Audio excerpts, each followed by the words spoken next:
Hi everyone, welcome back. Great to have you here. Now I know I was a little bit behind with Roxy's Journal of Stitchery, but however I'm going to catch up.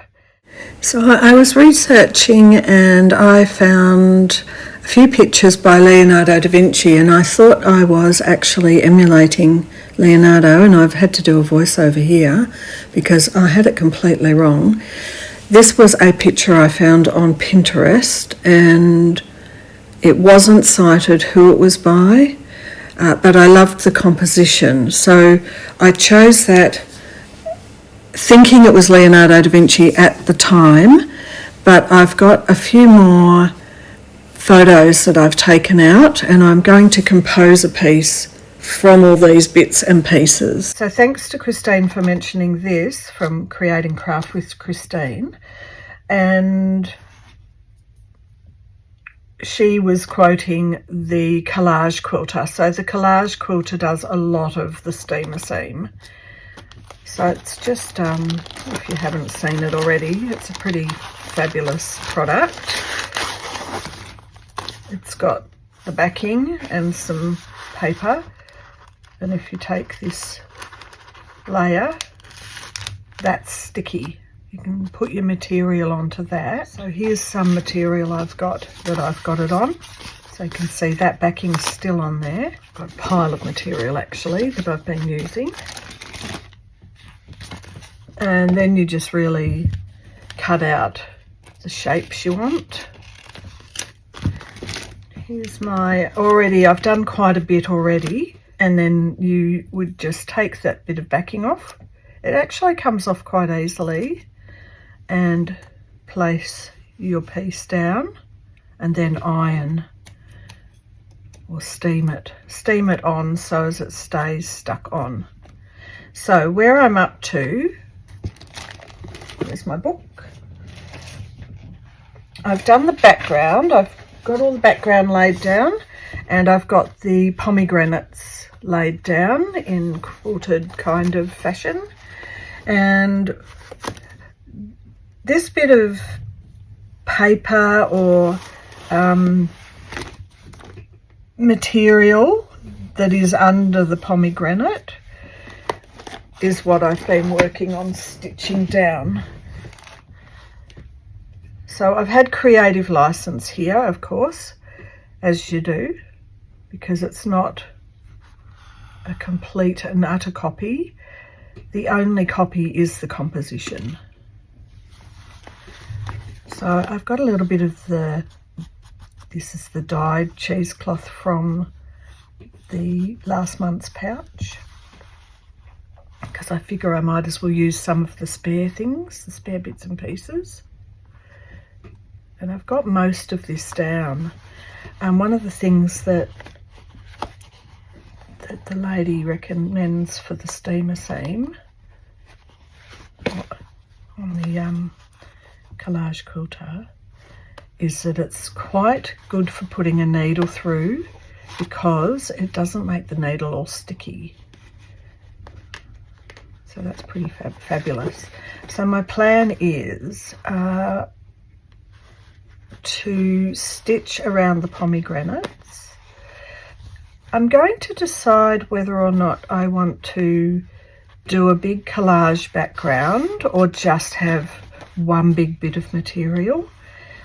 It'll come to me, I'm sure, as we get going. So I've got some of this dark burgundy, and I think thinking about maybe 2 strands, just for a start. I hope everyone's doing well. So I'm thinking first I want to do an outside. I probably should put the photo next to me, that'll help. Just all up there, just for these little bits.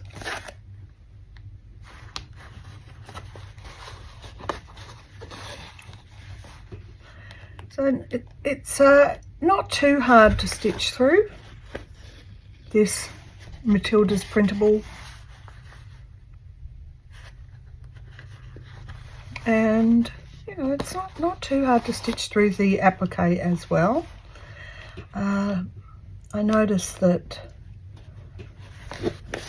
we're using this in a hand stitch kind of method, whereas the collage quilter is often machine stitching over the top, so different. I'm going to have to work my way firstly around this top little bit so it looks a bit like a pomegranate top, and then second around the shape to get it outlined a bit. I have used a quite dark, lighter at the front and darker at the back as it went into the background up here. But all these strips, you know, back here it's a bit darker and a bit more blurry, but all these are very different colours of different greens and blues. There's also the shadow under here. Well, I've decided already that, as you know, most of mine I have painted a bit on, so I'm thinking I will probably be painting this bowl. I mean, it's glass and silver on there on the picture.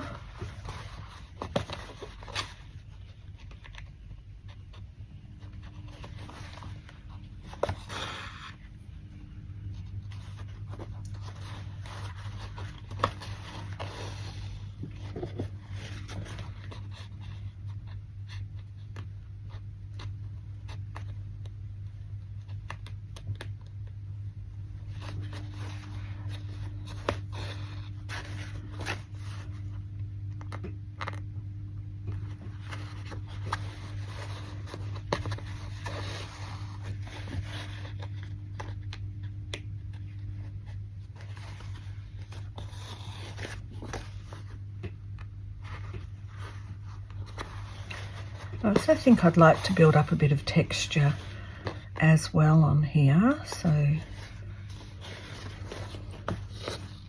it's going to be a bit of variety happening here.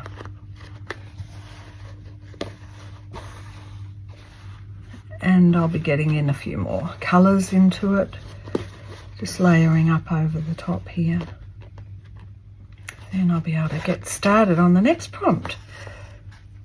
I think this is the first Roxy's that I've been so behind. Usually I can manage mostly to keep up.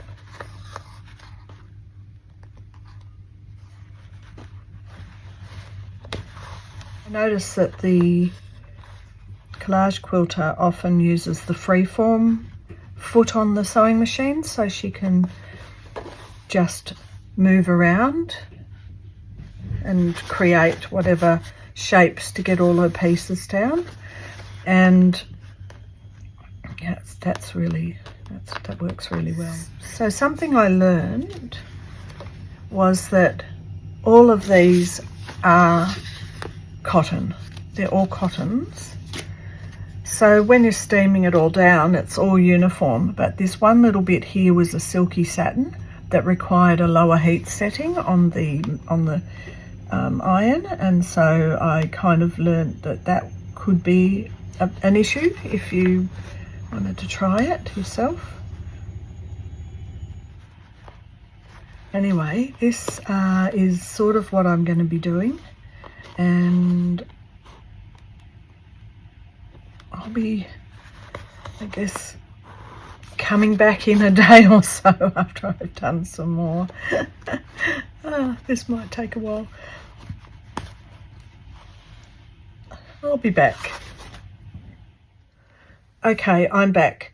I have decided to change it all up. This picture I can't cite who took the photo, and I don't like doing that. And as you know, I usually print out and write notes about the artist and everything. I don't feel I'm following an artist in this particular case because I was working on the composition, but I don't know who did it. I thought maybe it was a Leonardo painting, but I think it's actually a photo. The glass bowl and the silver and everything and the lighting is sort of a bit too photogenic for a Leonardo painting. I've gone and looked at a few more pictures, and I will cut these out and I will put them in my book, and I will find out who has painted them. I think this was the lady, Vera, and I just wanted to do a little bit more of a study of pomegranates. And this one, see, we've got the bowl, so that sort of reminded me that I could use the bowl part. I think this is a Leonardo, but I'll have to really properly go back, research, stick them in, write about them, and then know who and what is correct. Just get it all correct, basically. However, I know that I'm a bit behind with the fruit, but now we're doing the jug or a cup or something ceramic. So I am loving the shape of this jug, and I'm thinking now what I'm going to do is possibly cut this out around here and cut this out, and then make a collage with the jug involved. It doesn't matter too much that I've got all of this here, because what I'll do is use these for some leaves probably on my next pouch, because it is autumn or leaf. Well, all the leaves are whatever colour. So yes, it's all going to be used, just as I used this bit of dyed fabric for this one. I will use some of this into my next pouch. So it all gets used. So I'm going to end it there because I want to start afresh with my next video. Sometimes you just go, well, that was a schmozzle, wasn't it? So let's just start again. And I will be back pretty quickly with the next bit. I hope that's okay with everyone. I mean, just occasionally you feel like you're on your back foot, and then you do a video and you think, oh my goodness, I'm not with it. And we'll come back when we're with it. Anyway, thanks to the Roxy girls, and this might be one of my funniest volumes ever, volume 7. Anyway, I will be back pretty soon, and I hope you're all doing well, and I'll see you in the next one. Bye for now.